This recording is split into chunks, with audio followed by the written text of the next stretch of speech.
The COVID-19 pandemic is posing unprecedented challenges for the 2020 election. It's creating nationwide declines in voter registration that could shift the makeup of who casts ballots and who doesn't. But in Minnesota, you can vote without leaving home. I'm Jiwon Choi, and today we're going to talk about how to vote by mail in Minnesota's August primary election.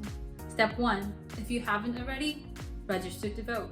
So registering first is not required to cast a mail-in ballot in Minnesota, but state elections officials say it makes the process easier. In Minnesota, you can register to vote or update your registration online if you have a Minnesota driver's license or a state ID.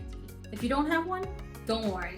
You can still download a paper application, which you can just mail in or drop off at your county election office.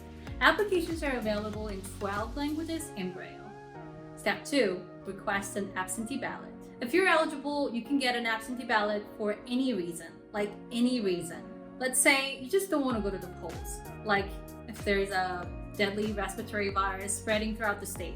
You still can get an absentee ballot. You can apply for the ballot anytime before the election day, and the application is available on the Secretary of State's website.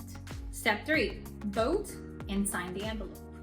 Once you receive your mail-in ballot, check if both sides are printed correctly. Mark your ballot and put it back in the envelope that the ballot came in. On the envelope, write your name, address, and your ID number, and sign it before you ship it. For this August primary election, you don't need a witness to sign on the envelope. Step 4, turn in your ballot on time. You can return your ballot simply by mail or any package delivery service of your choice.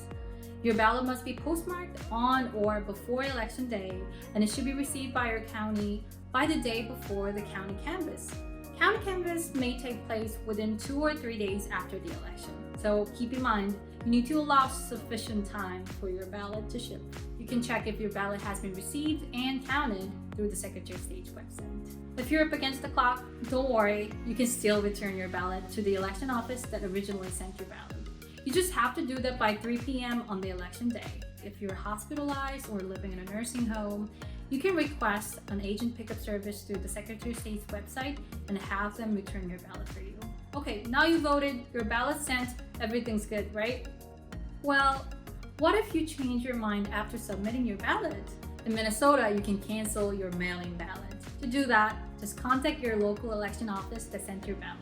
After they cancel your ballot, you can ask for a new absentee ballot or vote in person on election day. But here's the thing, you can only cancel your mail-in ballot up to 2 weeks before the election day. So if you have changed your mind, hurry up.